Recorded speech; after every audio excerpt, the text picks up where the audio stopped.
Политичка волја не може да постои заради тоа што кога за фери демократски избори, заради тоа што кога имате поинаква природа на изборни процеси од кои излекувате одлична и политичка и финансиска полза, зошто би имале политичка волја да инвестирате во нешто што не ви носи назад некаква корист, како во партиските буџети, така и на ниво на лични, индивидуални профити од политичките системи и изборните процеси. Јас бев на форумот за иднина на демократијата во Вилниус минатата година, отприлика ова време, во ноември ми се чини, каде што исто така зборував за природата на изборните процеси во 21. век. И таму, меѓу другото, бев на ставот и се уште го застапувам тој став дека изборните процеси особено во земјите на Западен Балкан, кои може да се наречат европски пионери во предизвикување на илузија на демократијата кога зборувате за изборни процеси, е се повеќе очигледна и мислам дека добива и се разбира дека има и глобални размери. Меѓутоа, ако зборуваме за Западен Балкан, мислам дека тука имаме мајстори на илузијата, кои од демократските процеси, како што се изборните процеси, всушност прават една манипулација во индустријски размери. Тоа е една индустрија која добро е разработена, во детали, софистицирана, во која се вложуваат многу средства. Сега и особено им помага технолошката револуција, вклучително и на револуцијата на вештачката интелигенција, така што ние во овој момент не можеме да зборуваме за вистински демократски процес, кога зборуваме за изборен процес во Западен Балкан, но и многу пошироко, ако сакате, и во лулките на демократијата, каква што е, да речеме, беше поточно Соединетите Американски држави, каде што имате една ситуација во која граѓанките и граѓаните на тоа општество со право на глас се претворени во машини, во топовско месо за политичките кланови кои всушност ги подложуваат на една целосна, многу софистицирана, комплексна, авторитарна и популистичка контрола. Која велам дека популистичка контрола, што се контролира? Се контролира наративот. Во наративот вие ќе внесете и дезинформации, тотални лаги, целосни измислици, меѓутоа можете да внесете и факти на кои ќе им дадете сосема поинаков контекст. Така можете да извадите вести кои се засновани на факти, стари 5, 6, 7 месеци, а некогаш и 5, 6, 7 години, и да ги преджвакате, да ги дайджестирате и да ги пласирате онака во еден многу убедлив манир, во еден наратив кој може жестоко да погоди другата политичка страна, нели, во тој изборен надпревар кој не личи на ништо освен на надпревар на лажни наративи кои меѓусебно се судираат и кои ги доведуваат до целосна заблуда сите што се инволвирани, односно оние што заради кои постојат изборите, а кои се всушност само топовско место, повторно ќе кажам, на политичките кланови и на политичките интереси.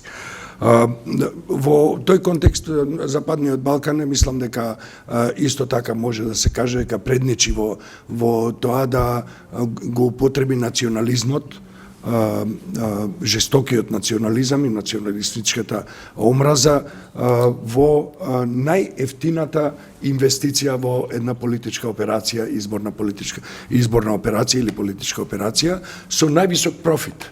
Заради тоа, кога вие сакате да добиете нешто, во случајов власт, а тоа подразбира моќ, контрола и пари, и тука имате ситуација во која едноставно зошто да не го изберете најевтиното средство да го инвестирате во тој изборен процес за да го добиете тоа што сакате да го добиете со највисок профит, а тоа е токму национализмот, односно стравот, поделбите, емоцијата и така натаму. Тоа се сега алатките кои се ставени во едни големи пропагандни машинерии кои одлично функционираат и кои успеваат да го заробат умот, поточно срцата на луѓето, бидејќи се работи за емоции, и на тој начин да предизвикаат состојба во која тие само после тоа само влегуваат и го собираат целиот плен, бидејќи живееме во општества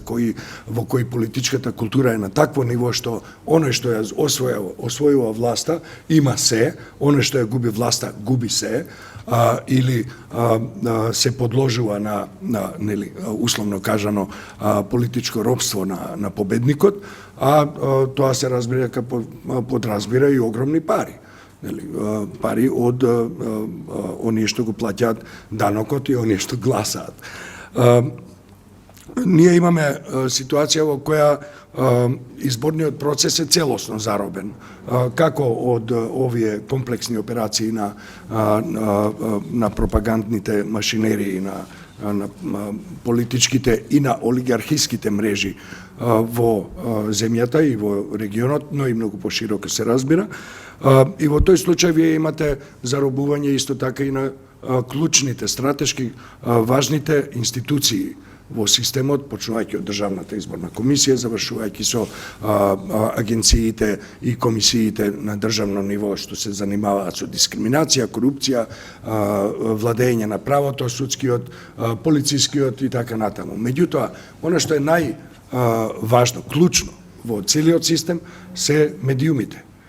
Оној што ја контролира, што го контролира наративот, му требаат, се разбира, медиумите за да го дистрибуираат тој наратив.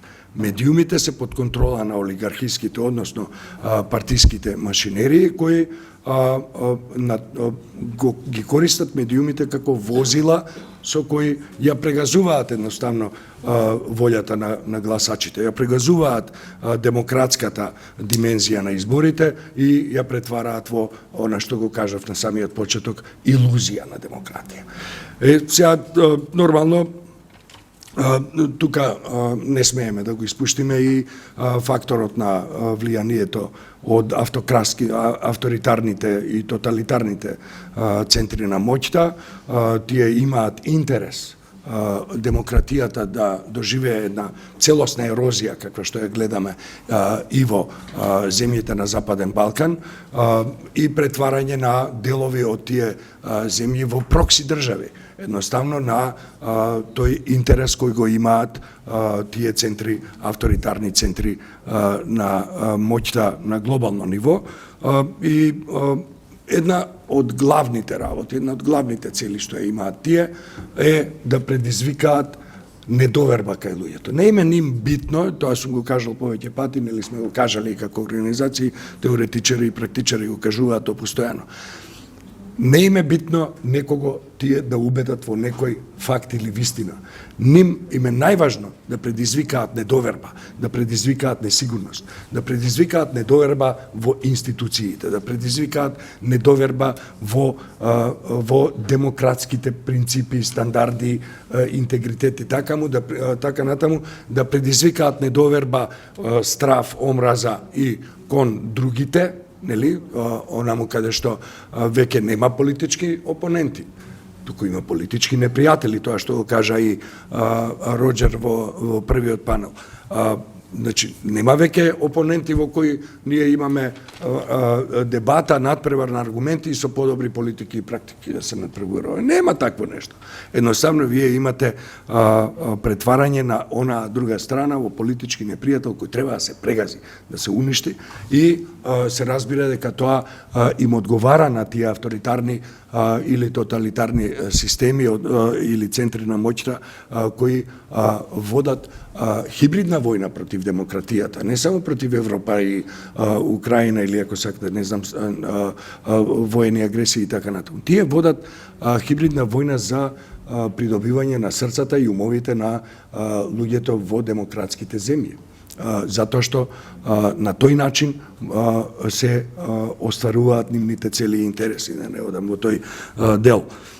Но јавната довербата, тоа е основното нешто што го држи изборниот процес како демократски процес, највисок демократски процес, се уништува на различни начини и тука доаѓате до една целосна пасивизација на гласачкото тело, една од најглавните состојби на умот, што се вели на еден просечен гласач против кој цивил се бори со децении веќе, е тоа зошто да гласам кога и онака сите се исти.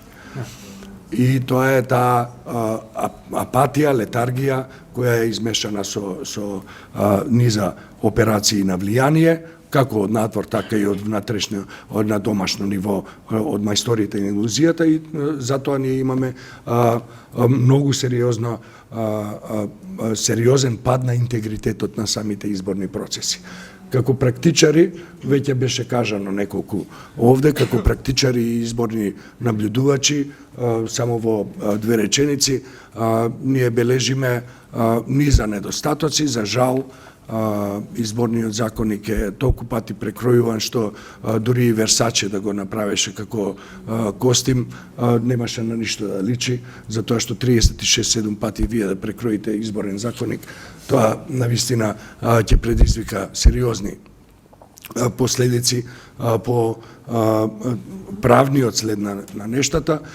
Тоа е едната работа. Втората работа е што изборните процеси веќе целосно ги напуштија сите демократски практики, од злоупотреба на деца и млади, малолетници во изборни кампањи, завршувајќи со жестоки политички наративи кои немаат никаква врска со природата на изборите, во случајов локалните избори, го кажа тоа и претходно и Александар и Бесим. Едноставно имаме целосно замајување на јавноста, целосно замајување на гласачкото тело и едноставно газење по патеките кои ги прават пропагандните архитекти, а не некој што се занимава со реално креирање политики и практики на локално ниво. Со други зборови, уште еднаш илузија на демократија, за која се разбира, ако имам простор, би сакал да дадам и неколку препораки и јас лично, и да повторам некои на цивил. Јас мислам дека поважно прашање од тоа дали гласачите се едуцирани или не е каква политичка култура имаат гласачите, односно општеството. И тука повторно ќе се вратам кај илузионистите кои во тие изборни операции влегуваат со многу прецизни вештини, со одлично разработени стратегии и со одлично разработени алатки кои функционираат добро, безпрекорно. И во таа смисла, кога ќе погледнете на изборниот процес, иако тоа изгледа хаотично, неорганизирано, адхок и така натаму, всушност треба да знаете дека илузионистот во циркусот кој сака да предизвика впечаток дека некого пробудува, ако нема многу сериозни вештини да направи илузија од тоа што го прави, од својата точка, може и да повреди некого смртоносно или самиот себе се повреди. Заради тоа би сакал да кажам дека во изборните процеси, колку и да изгледаат хаотични пропагандните активности на учесниците во изборната трка, всушност ништо не е случајно. Во таа смисла сакам да спомнам, да направам една поента во врска со независните кандидати. Не сите кандидати се вистински независни. Тие само се декларираат како независни. Тие се дел од еден мозаик кој го гради поголема политичко-финансиско олигархиска машинерија која исто така има силна шепа или контрола врз медиумскиот пејсаж во општеството. И кога вие имате информација какви се вашите права, а од друга страна имате една ваков конгломерат кој има во себе многу компоненти, кои се софистицирани, скапи, добри, можат да убедат практично секого. Вашата информација кои се вашите права е целосно нерелевантна всушност. Ќе ви дадам еден пример во еден од изборните процеси, баш спроти цивил, на тротоарчето беше седнат еден човек во многу стара облека, брадосан малку, и само единствено нешто што имаше ново светнато беше едно капче со символ на политичка партија. Се наоѓаме непосредно пред ден на избори, заради тоа сум внимателен со потенцирање на или спомнување на партиски на имиња на партии или кандидати. Се едно капчето свети на него и имаше во рацете две половини од леб. Во едната рака имаше половина леб, во другата рака имаше половина леб. Што го купил од блискиот супермаркет и јадеше од двете парчиња леб, јадеше подеднакво, како да јаде леб и сирење или нешто така. И седнав со него, разговарав, седнав на тротоарчето, баш таму близина на цивил, и дојдовме до муабетот дека добил 500 денари за гласање. И јас му викам, зашто тие 500 денари се всушност твои? Тебе ти припаѓаат. Не треба да ги примиш. Прво, не треба да ги примиш, а второ, не треба да знаеш дека тоа е недозволено. Знаеш, и не треба за 500 денари да го дадеш својот глас, бидејќи тоа е многу важна работа. Ми вели, брат, јас овие 500 денара ќе купам цела недела леп и млеко. Дај ми ги ти, вика, нема да ги земам овие 500 денара. И толку е. Со други зборови, тој ги знае своите права, знае зашто е дојден. Точно знаеше што му зборувам јас, дека тоа се негови пари, дека не му припаѓаат, ако нема работа според устав, закон, социјална држава и така натаму, треба да добие социјална помош. Кој ќе остари треба да добие добра пензија и треба да добие достоинствена пензија, за да не мора некоја си влада да прогласи вторник и петок бесплатни за пензионери, туку да има пари самиот да се качи во тие автобуси, кои впрочем ги нема.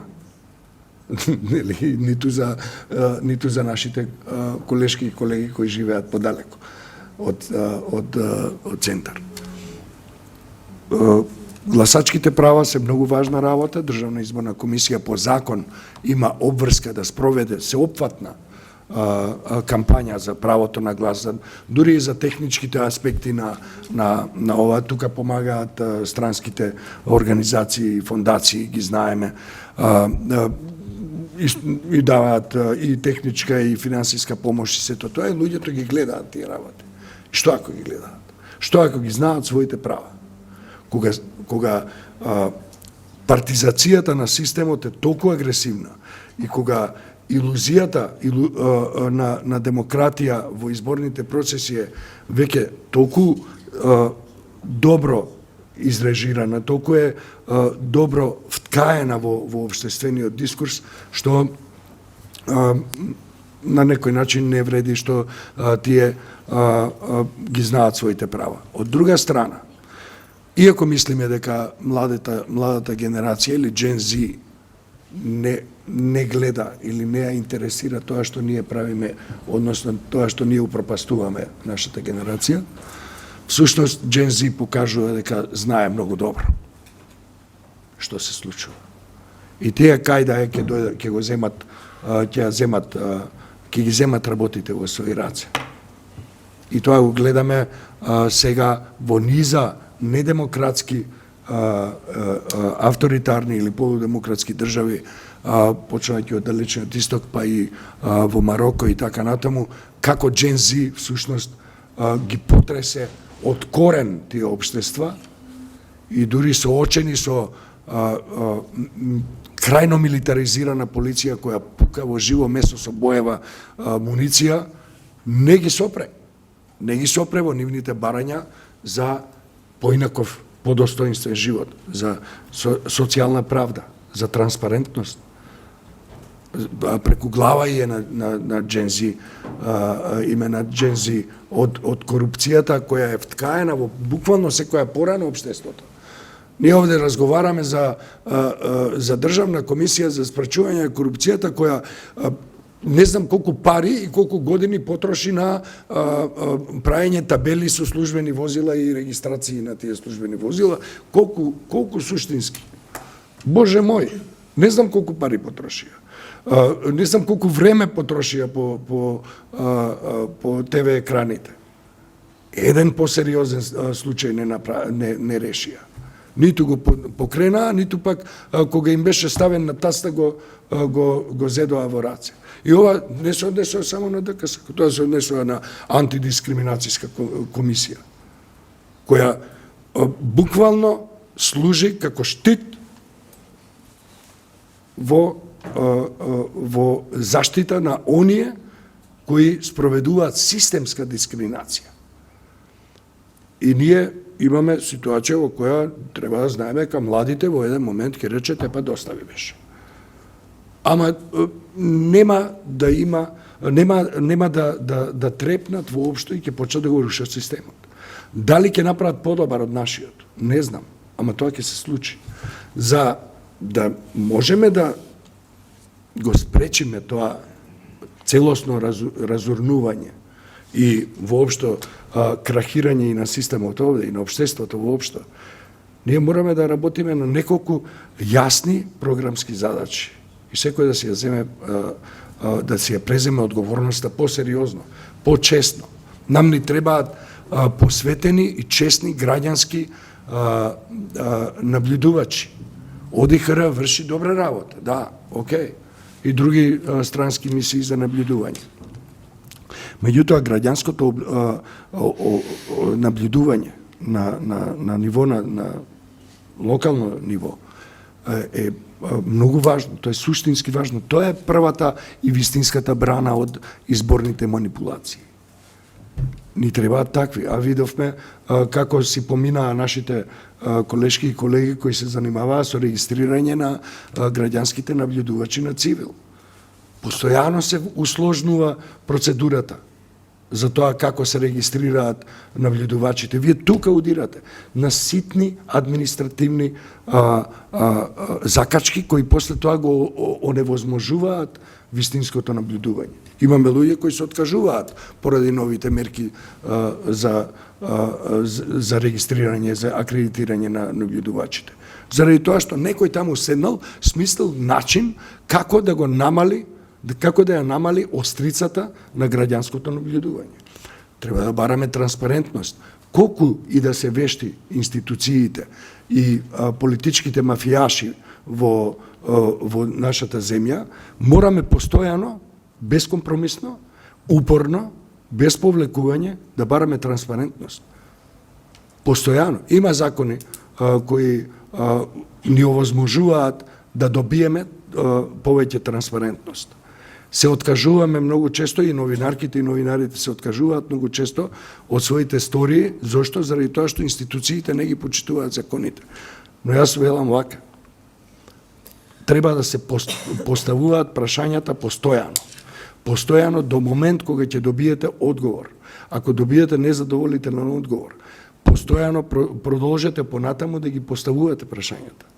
Додека не добиете задоволителен одговор. Ако и тоа не се случи, во целиот процес пишувајте, објавувајте и изборувајте за тоа дека поставувате прашања, а не ви ги одговараат. Знам дека живееме во време кое се вика post-shame society или време во кое нема срам. кога надминате срамот веќе во општествата, сегде во светот. Но, она постојано барање на некој начин ќе предизвика реакција. Тоа е втората работа што треба да се направи и исто така да се работи на дигитална писменост. Луѓето се навистина подложени на многу софистицирани, одлични начини на дигитална манипулација и операции на влијание. И тука мораме бескомпромисно да се зафатиме со работа деноноќна за да направиме дигитална писменост, да предизвикаме дигитална писменост. А оние што ги имаат парите, зборувам за донаторите, зборувам за институциите кои се занимаваат со развој на демократијата во Европа, треба да направат барем малку повеќе напор да им помогнат на слободните медиуми, на вистински слободните, независните, посветените медиуми, на оние што вистински се занимаваат со истражувачко новинарство, а не со рекетарско новинарство. Ние мораме тоа да го побараме од нив, заради тоа што ако денеска падне демократијата во македонското општество или во балканските општества, многу лесно тоа што ќе ни се случува нам, бидејќи живееме во време на каде што многу лесно се надминуваат државните граници токму во оваа сфера, во пропагандата, во хибридните закани, од Скопје до Берлин делови од секунди се потребни за да имате експлозија од сеење страв, дезинформации и поларизација. Делови од секунди се потребни. Технологијата е таму каде што и таму каде што ние работиме, меѓутоа технологијата и таму каде што работат архитектите на злото или архитектите на антидемократијата или тоталитаризмот.